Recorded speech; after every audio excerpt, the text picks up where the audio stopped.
Life has a strange way of connecting broken pieces, sometimes weaving them together into something more beautiful than they were before.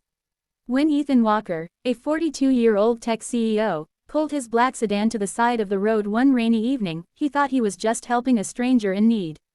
What he didn't know was that this one act of kindness would unravel secrets from his past, stir up old wounds, and challenge everything he believed about forgiveness, family, and love. Ethan had built his entire empire from nothing.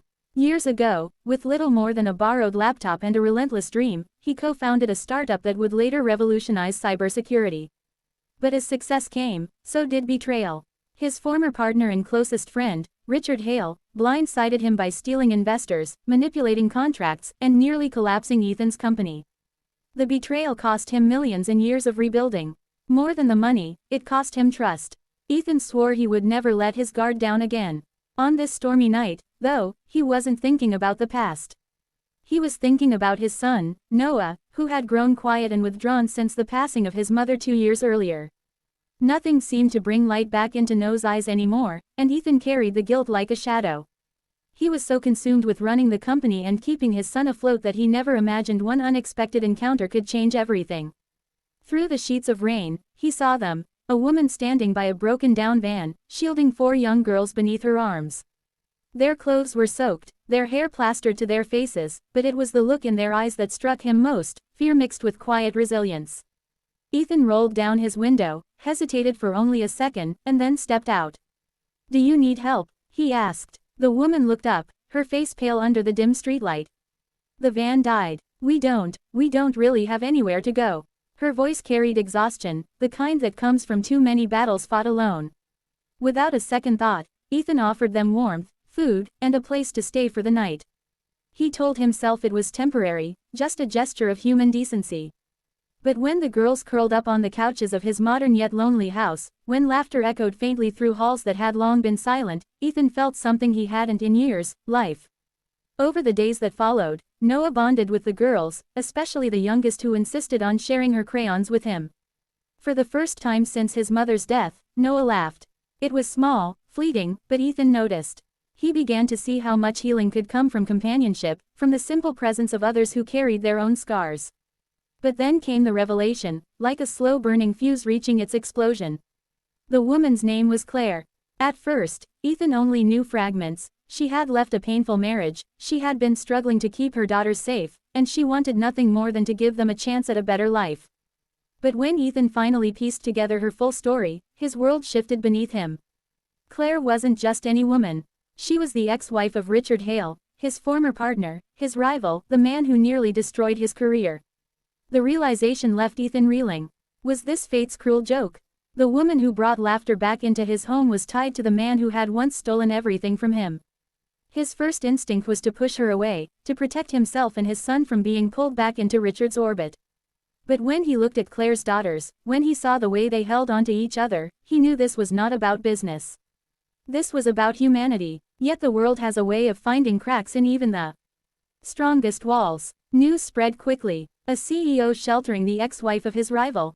The media pounced, painting the story as scandal, as revenge, as a twisted narrative of power and manipulation. Reporters camped outside Ethan's house, demanding statements. Board members whispered about reputational risks. Investors called in panic. Ethan stood at a crossroads. If he distanced himself from Claire, the noise would quiet. His company, his legacy, his carefully rebuilt empire would remain untarnished. But if he chose to stand beside her, he risked not only his fortune but also becoming the target of Richard's wrath once more. It was Noah who gave him the answer without even meaning to. One night, Ethan overheard his son whispering to Claire's youngest daughter, "Before you came, I didn't smile anymore. But now, I think my mom would be happy if she saw me laugh with you." Ethan realized then that this wasn't about rivals or business or even public opinion. It was about second chances, the chance for his son to heal, for Claire and her daughters to find safety, and maybe even for himself to open his heart again. But choosing what's right rarely comes without consequences. Richard returned into the picture, furious that Ethan had not only taken in his ex-wife but had become the father figure his daughters now looked up to. He accused Ethan of using Claire to humiliate him. He threatened lawsuits, leveraged media connections, and did everything he could to paint Ethan as a manipulator. Ethan could have fought back with equal aggression. He had the resources, the influence, the connections. But instead, he chose a different path, the harder one. He remained silent, allowing his actions to speak louder than words. He shielded Claire and the girls from the chaos, offering them not just a roof over their heads but dignity and peace. Slowly, the narrative began to change. What the media first saw as scandal turned into something unexpected, a story of compassion.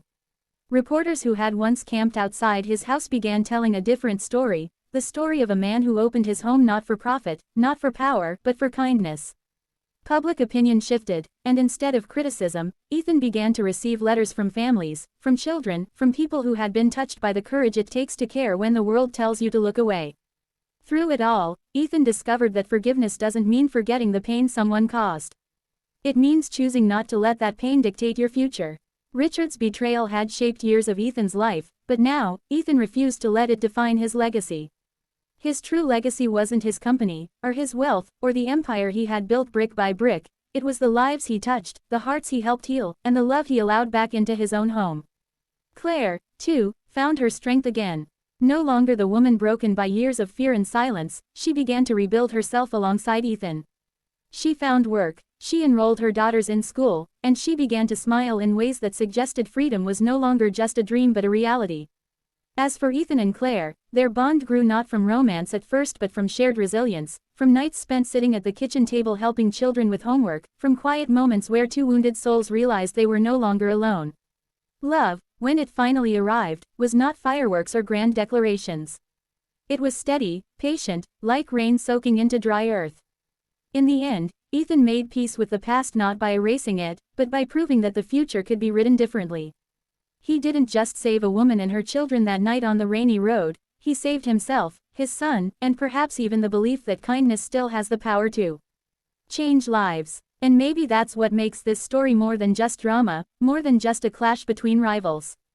It's a reminder that the choices we make in the quiet moments, the choice to stop, to help, to love despite the risk, are the choices that shape who we truly are. So when the world asks what matters more, your pride, your wealth, your legacy, or the simple act of doing what's right, Ethan's answer will always remain the same: kindness, no matter the cost. Because sometimes, the family you choose out of compassion becomes the greatest victory of all.